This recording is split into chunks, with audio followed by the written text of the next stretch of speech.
What up, people of the internet, the interweb, Faceback, Gramster, Instagram, tweets? You tweet? Welcome to this video. Wes here, and I've got something for you today. I got something I want to encourage you with. There is a scripture in the book of Nehemiah, and Nehemiah is this guy that sets out to do something that God told him to do.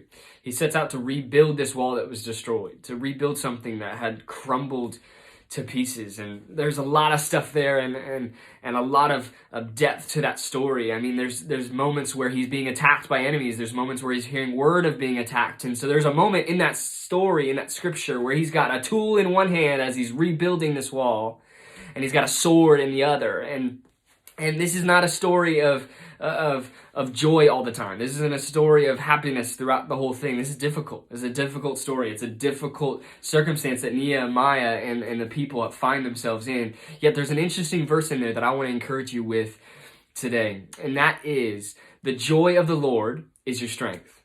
I'll say that one more time for the people in the back. The joy of the Lord is your strength.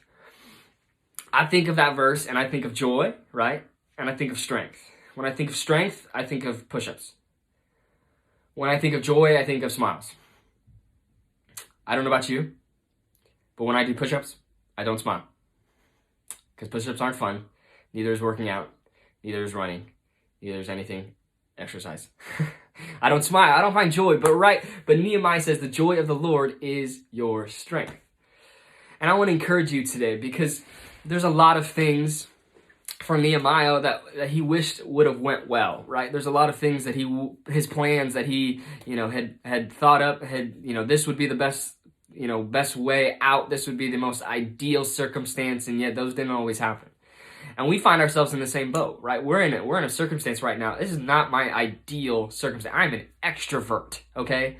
This is not my ideal circumstance. Seniors, 8th graders, you're not going to be able to, graduate like you thought you were. You're not going to go back to middle school like you thought you were for just a couple more days or just a couple more hours, right? There's a lot of circumstances, or maybe you're just, I just want to be around people. This is not fun. This is not, or maybe you're just swiping and you're on TikTok, and then you're watching some news thing on YouTube, and you're just seeing all these different things of social distancing for another 1,000 years, right? That's what it feels like. And yet there's all these different things everywhere we look where circumstances aren't the way we thought they would be, not the way we had planned. And there's a lot of times where I think joy can be based on our circumstance, right? The joy of graduating how I thought I was going to graduate can be my strength. And I think that could be a true statement, right? I think joy can equate to strength in a lot of our circumstances, right?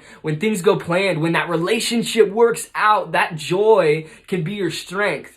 But it can only be your strength for a season. It can only be your strength for a time before it begins to diminish, because it's not in a source that is unending.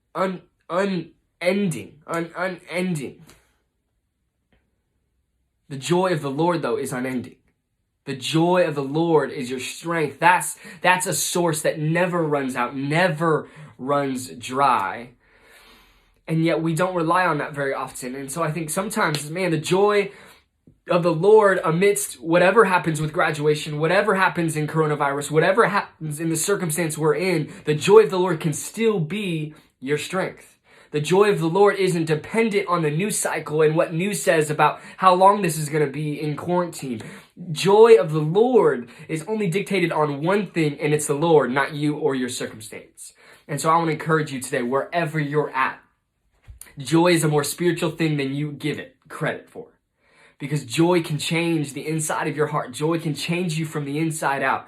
Paul says in the New Testament to count it all joy, trials of all different kinds. He says, count it all joy. Another way, choose joy. I think that could be a cheesy statement, but I think it's also a very spiritual statement, because we can choose joy amidst different circumstances. And I want to challenge you to choose joy. The joy of the Lord is your strength. I love you. Have a great day. The joy of the Lord is your strength.